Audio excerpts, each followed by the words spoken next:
오늘은 하나님만을 온전히 따르라라는 제목으로 말씀을 나누고 있습니다.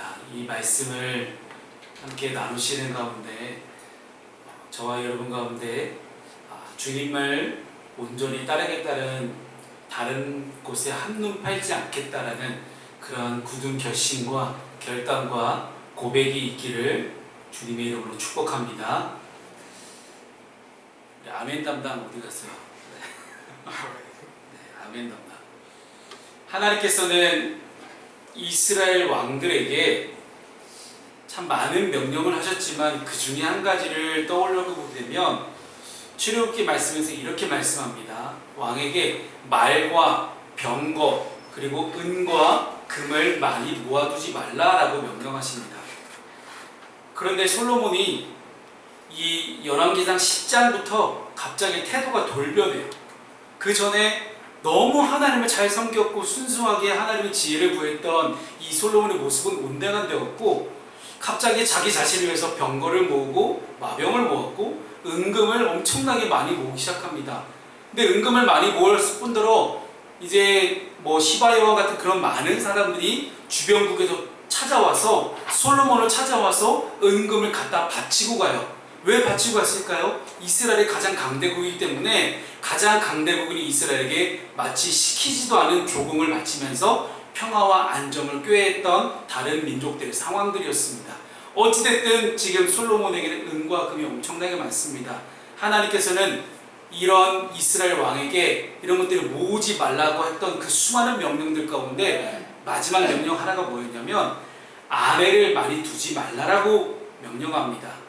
그런데 솔로몬이 이것 또한 어겨서 많은 이방 여인들을 아내로 맞이합니다.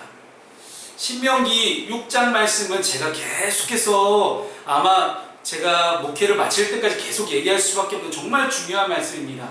신명기 6장 4절 5절은요 그냥 여러분들이 외우고 다니셔야 돼요. 가장 성경에서 중요한 말씀이기도 하고 구약 성경에서 가장 중요한 말씀 하나를 꼽으라면 저는 이거를 꼽으라고 할 정도로 정말로 중요한 말씀입니다. 함께 우리 읽어볼까요? 자, 시작! 이스라엘아 들으라. 우리 하나님 여호와는 오직 유일한 여호와이시니 너는 마음을 다하고 뜻을 다하고 힘을 다하여 내 하나님 여호와를 사랑하라. 아멘. 이 말씀이에요. 근데 이 말씀의 이 엄청난 이 율법의 말씀을 예수님께서도 나중에 복음서에서 크고 첫째 되는 계명을 말씀하시면서 하나님을 사랑하라 내 이웃을 내 몸과 같이 사랑하라 이렇게 두 가지로 예수님의 요약을 해주셨습니다. 결국 하나님이 구약과 신약을 통틀어서 쭉 하나님의 인도하신 가운데 하나님을 사랑하라는 것, 내 이웃과 내 이웃을 내 몸과 같이 사랑하는 것, 그 가운데 구약은 너는 마음을 다하고 뜻을 다하고 힘을 다하여 내 하나님 여호와를 사랑하라 라고 했는데 이스라엘 들으라라고 이야기 시작하잖아요. 들으라, 이 쉐마라는 단어는요 그냥 단순히 너 그냥 흘려들어 이런 얘기가 아니에요. 너는 목숨을 걸고 이 말씀을 잘 들은 다음에 철저하게 이 말씀을 듣고 지키고 행하라 라는 그런 내용이 이 쉐마라는 명령에 담겨져 있는 그런 문장입니다. 하나님의 백성이 이스라엘은 반드시 이 명령을 지켜야만 했어요. 특히나 솔로몬은 이스라엘의 왕이기 때문에 당연히 지켜야 됩니다. 왕이 사랑해야 될 대상은 이스라엘 나라를 세우신 하나님과 또한 하나님께서 맡겨주신 백성들 외에는 없었습니다. 그런데 오늘 본문은 계속해서 왕이 많은 이방 여인들을 사랑했다라고 기록하고 있습니다. 솔로몬은 아름다운 성전을 지었습니다. 칭찬받을 만하죠. 하나님의 축복을 받아서 이스라엘 역사상 가장 전무후무한 엄청난 영광과 번영을 누렸다고 이야기를 해요. 여러분 한 번쯤 들어보셨을 텐데 통박사라고 하는 조병호 박사님이라고 계세요. 그분이 성경을 통으로 이제 해석하시고 이제 설명을 하시는 풀어서 해석하시는 영상들이 정말 많은데요. 이분의 책을 읽다 보니까 그런 내용이 나오더라고요. 이제 이스라엘이 마지막에 멸망할 때 북이스라엘은 아수르에게 멸망하고 남유다는 바벨론에게 망합니다. 이 아수르와 바벨론 이후에 등장한 제국 페르시아 제국이었고요. 아수르와 바벨론과 페르시아로 이어지는 이 엄청난 세계의 대제국들이 어떻게 유지되고 운영될 수 있었을까에 대한 것들을 학자들이 파헤쳐보기 시작한 거예요. 그 근원을 거슬러 올라가 보니까 어디에 도달하냐면 솔로몬이 지었던 성전과 왕궁에 있었던 수많은 은금들, 금과 은들, 그것이 바로 나머지 이후에 등장하는 세계의 제국들을 유지하게 하는 그런 원동력, 그런 자금의 원천이 되었다라고까지 이야기를 합니다. 그러니 이 솔로몬이 다스렸던 이스라엘이라는 나라가, 한 나라가 가지고 있었던 그 엄청난 부귀영화가 우리가 상상할 수 없는 부귀영화였다는 것이죠. 이제 여러분들이 이후에 또 묵상을 이제 열왕기사 11장 이후에도 나온 광경을 보게 되면요, 방패를 만드는데 방패에다가 다 방패를 금으로 만들어요. 금을 쳐가지고 늘린 다음에 방패를 만드는데 금이 얼마나 무겁습니까? 그 무거운 금 방패로 싸울 수나 있겠어요? 못 싸우죠. 장식용이라는 거예요. 솔로몬이 자기를 과시하고 자기를 드러내고 싶은 그런 용도로 금 방패를 만드는 지경까지 이르는, 정말로 솔로몬이 영적으로 점점 타락하는 모습을 우리는 보게 됩니다. 히브리서 13장 8절 말씀에 보면 이렇게 말씀하고 있어요. 예수 그리스도는 어제나 오늘이나 영원토록 동일하십니다. 우리 하나님은 언제나 동일하신 하나님이십니다. 그런데 사람의 마음은 어때요? 사람의 마음은 오늘 사랑하다가 내일 미워하는 게 사람의 마음이에요. 오늘 그렇게 하나님을 정말 진짜 하나님 없으면 못 살겠습니다, 하나님 잘 섬기겠다고 그렇게 얘기해놓고 작은 돌부리에 걸려서 내일 하나님을 저주할 수 있는 것이 사람의 마음이라는 거예요.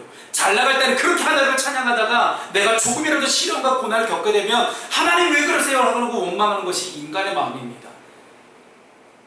그래서 예레미야서를 보게 되면요, 세상 만물보다 심히 부패한 것이 사람의 마음이다라고 이야기를 합니다. 세상 무엇보다 더 쉽게 변하는 게 사람의 마음이라는 거죠. 그래서 오늘 본문의 말씀을 함께 살펴보면서 우리가 왜 변함이 없는 하나님을 찬양하고 영광을 드리고 예배해야 되는가? 사람은 부족하고 사람은 늘 변하고 사람은 늘 연약한 존재이기 때문에 그런즉 선줄로 생각한 자는 넘어질까 조심하라는 이 말씀을 우리가 기억하면서 넘어지지 않기 위해서 솔로몬처럼 넘어지지 않고 하나님 말을 우리가 따르는 사람이 되려면 어떻게 해야 되는지 오늘 본문의 말씀을 토대로 세 가지를 함께 살펴보도록 하겠습니다.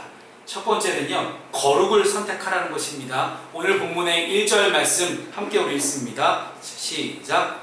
솔로몬 왕이 바로의 딸을 배에 이방의 많은 여인을 사랑하였으니 곧 모압과 암몬과 에돔과 시돈과 헷 여인이라. 아멘.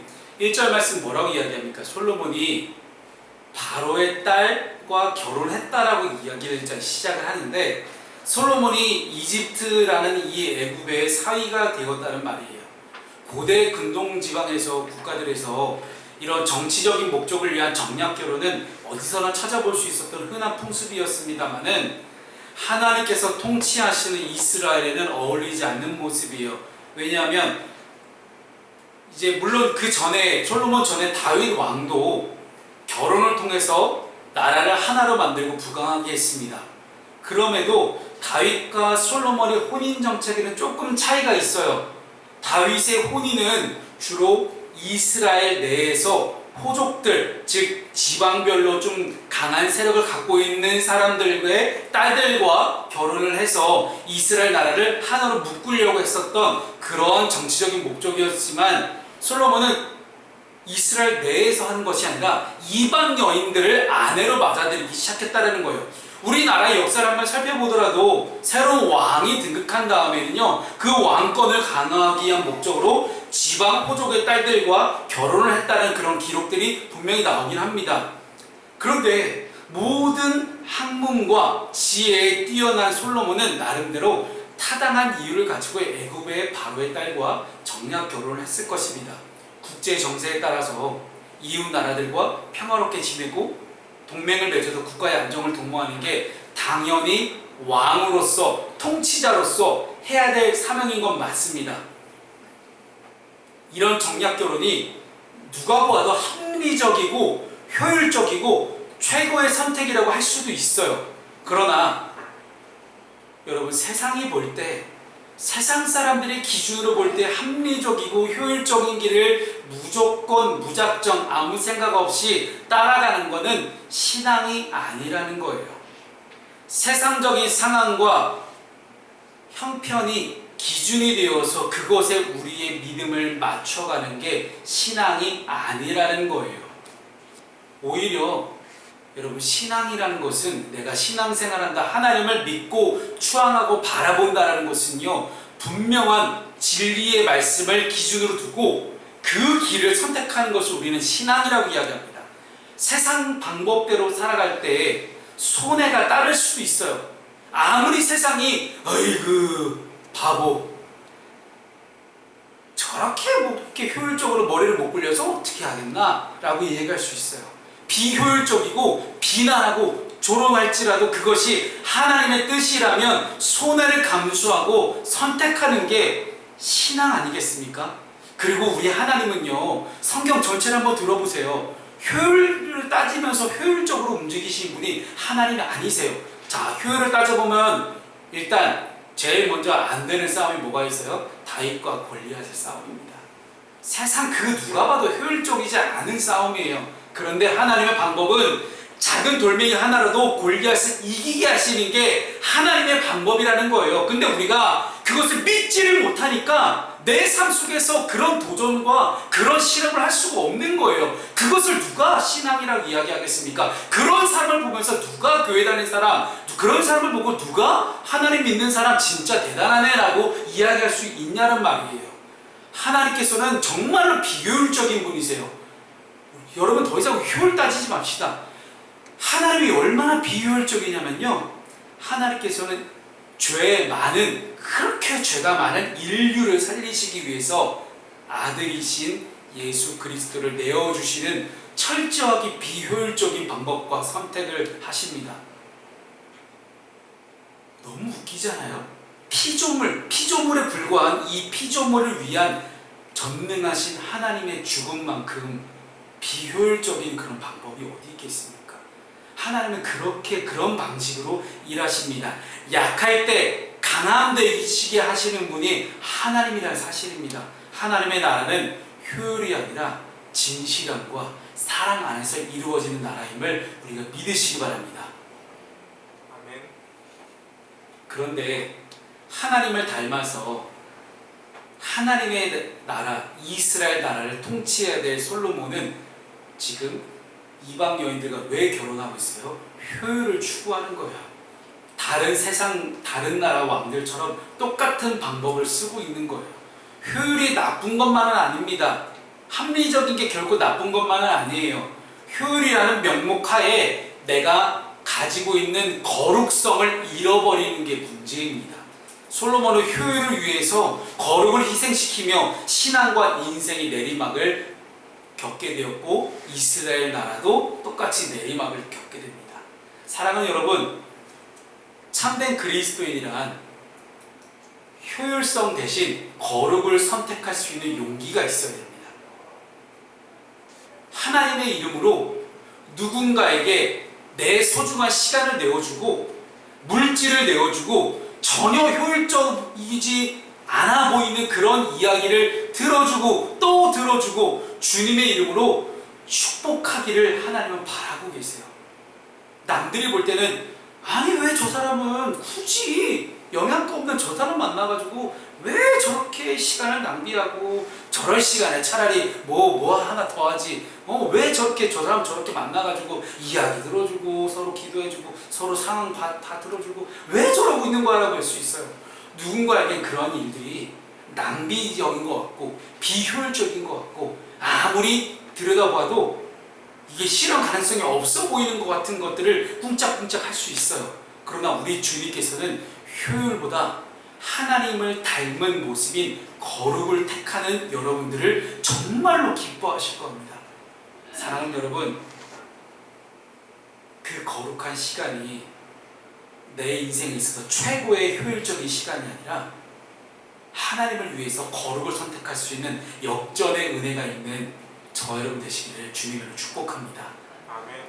지난 주간에 저희 선배 목사님 중에 한 분이 인천에서 목회하시는 선배님이신데 이제 페이스북에 글 하나를 올리셨더라고요. 감동적이라면서 이제 올리신 글들을 읽어봤더니 무슨 내용이냐면 그 교회는 이제 인천에서 이름만 대면 아는 굉장히 큰 교회예요.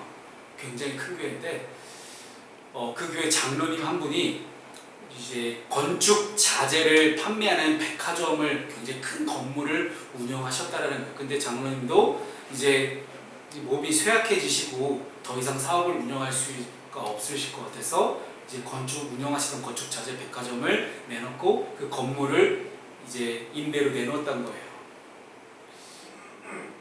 그런데 6개월이 지나도록 그 건물이 계속해서 임대가 안 나가고 있는 거예요. 그래서 연유를 물어보셨다고 합니다. 그랬더니 목사님, 제의가 굉장히 많이 들어왔습니다. 인천에서 너무 좋은 자리에 그 건물이 있다 보니까 수많은 곳들에서 제의가 들어오는데 거의 대부분이 다 술집이었다는 거예요.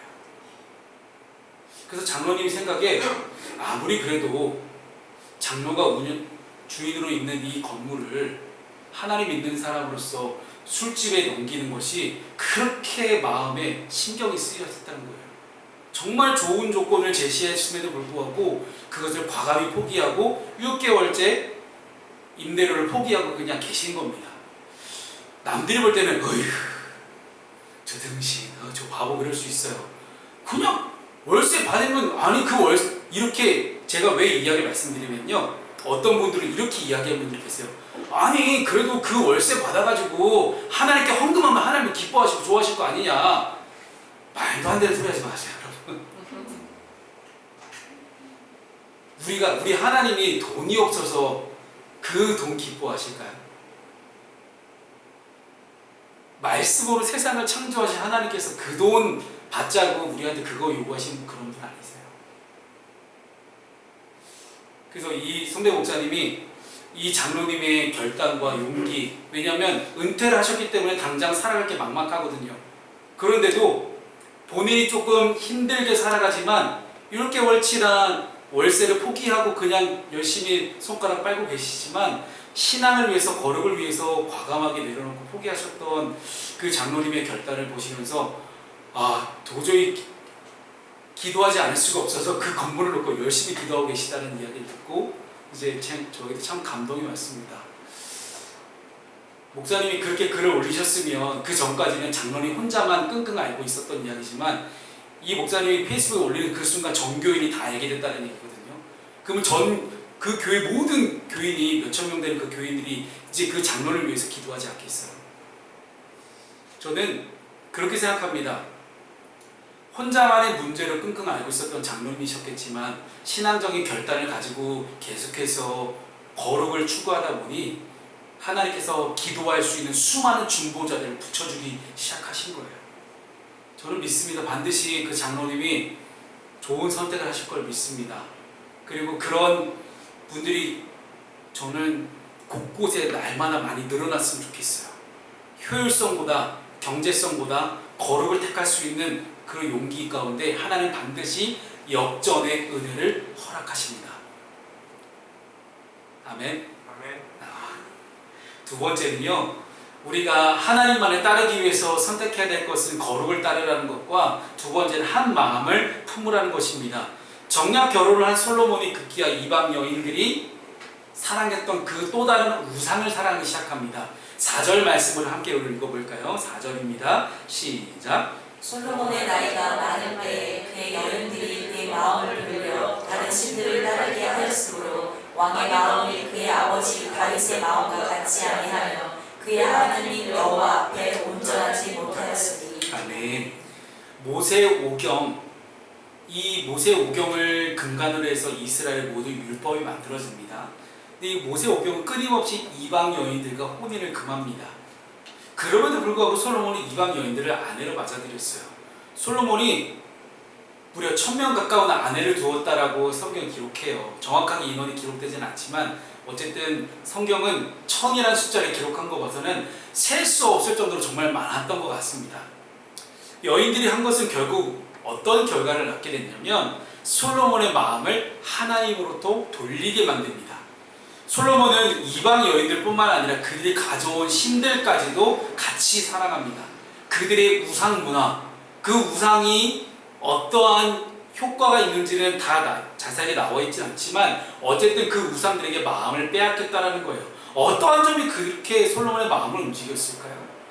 당시 고대 사회에서 한 나라의 왕은 곧 신으로 여겨졌습니다.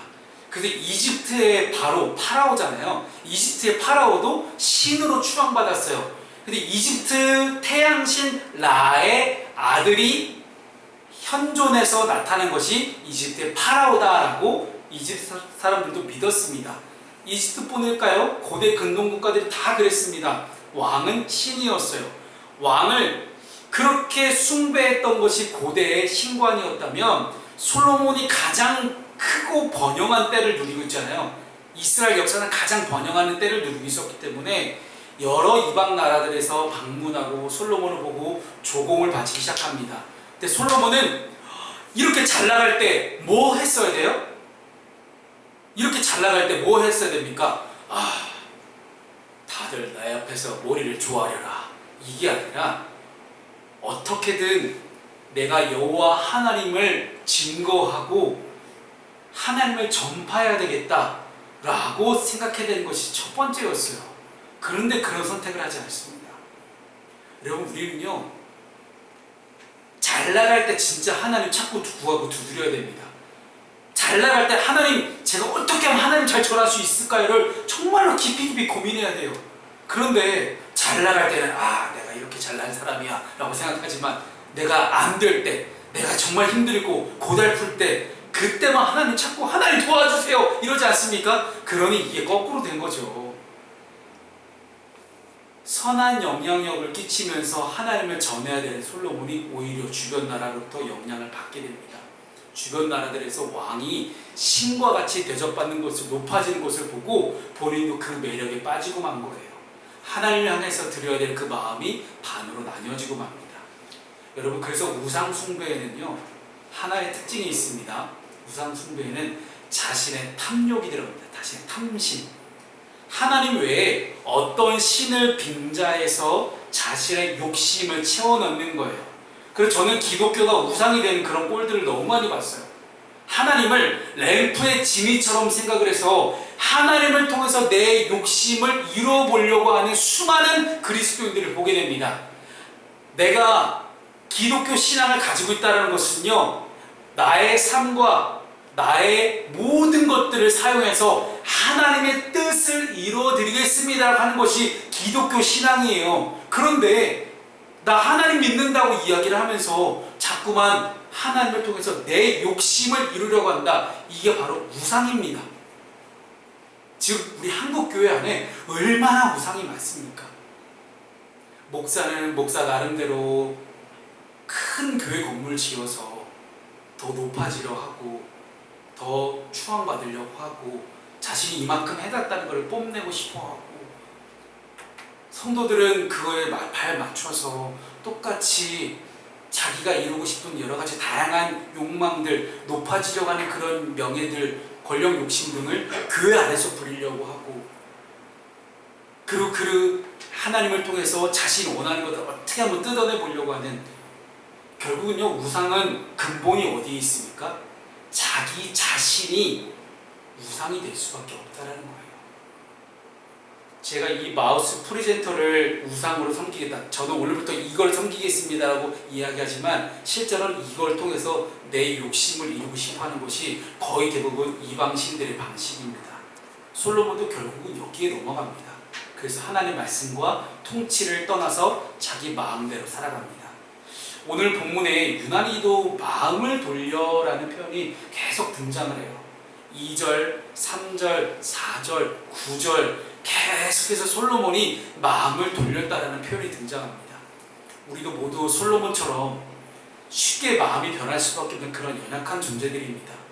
오늘 하루만 해도 여러분 아침의 마음과 점심때 마음과 저녁때 마음이 다 다를 수도 있어요. 그렇기 때문에 우리는 기도해야 됩니다. 하나님, 저는 믿음이 없습니다. 저의 믿음 없음을 불쌍히 여겨주시고 더 이상 이 땅에서 시험에 들지 않게 하셔서 하나님을 믿는 믿음에서 떠나지 않게 하시고 내 마음을 하나님에서 돌리지 않게 해주시옵소서 라는 그런 간절한 기도와 고백이 우리에게 있어야 될 줄로 믿으시기 바랍니다. 아멘. 하나님으로부터 떠나지 않고 하나님을 따르기 위해서는 우리의 마음을 한 곳에 고정할 수 있길 바랍니다. 오직 주님께만 한 곳을 고정하고 마음을 돌리지 않을 수 있는, 혹여나 한 번 돌렸더라도 한 번 더 돌리세요. 그러면 돌아옵니다. 왜냐면 이 자리 가운데 마음을 돌렸던 분들이 꽤 계시잖아요. 한 번 돌리셨죠? 한 번만 더 돌리십시오. 그러면 원상복귀됩니다. 그런 놀라운 역사 우리에게 있기를 소망합니다. 아멘. 마지막 세 번째는요, 하나님을 사랑이시라는 거예요. 우리가 주님을 따라야 되는 이유가 여기에 있습니다. 12절 말씀을 볼까요? 함께 읽습니다. 시작. 그러나 내 아버지 다윗을 위하여 내 세대에는 이 일을 행하지 아니하고 내 아들의 손에서 빼앗으려니와. 아멘. 솔로몬이 하나님의 언약과 법도를 지키지 않기 시작하자 하나님은 이스라엘 왕국을 빼앗겠다, 그리고 너의 신하에게 주겠다라고 이야기합니다. 급기야 솔로몬의 아들이었던 르호보암 왕 때에 여로보암이라는 신하가 나타나서 여로보암이 북이스라엘 지파를 다스리고, 그리고 솔로몬은 남유다만 다스리게 됩니다. 그러나 이 징계를 하나님은 솔로몬 때에는 하지 않겠다라고 약속하세요. 나를 다 빼앗지는 않을 거다. 그리고 한 지파만큼은 너한테 남겨주겠다라고 이야기하십니다. 하나님이 솔로몬에게 지금 당장 벌을 내리시지 않는 이유에 대해서 뭐라고 이야기합니까? 내 아버지 다윗을 위하여 라고 기록합니다. 참 하나님이 이런 분이세요. 그래서 우리 가문이 예수를 잘 믿고 가문의 축복을 받아야 되는 이유가 여기에 있습니다. 아버지 다윗이 하나님을 잘 믿었더니 솔로몬 때까지 계속해서 축복을 주시는 것처럼 여러분이 예수를 잘 믿으시잖아요. 여러분의 자녀도 함께 축복을 받고요. 여러분이 예수를 잘 믿으면요, 여러분 주변에 있는 모든 사람들이 다 축복을 받게 되는 놀라운 선한 영향력을 끼치게 됩니다. 사랑하는 여러분, 하나님께서는 다윗과 맺으신 언약을 기억하셨고 존중해 주셨습니다. 다윗에게 너의 왕위를 계속해서 영원히 세워주시겠다는 언약을 맺으셨기 때문에 그 약속을 지키신 거예요. 결국은 다윗의 후손으로 예수님이 탄생하게 하시고 예수님을 이스라엘 영원한 왕으로 세워주시는 놀라운 축복을 받게 됩니다.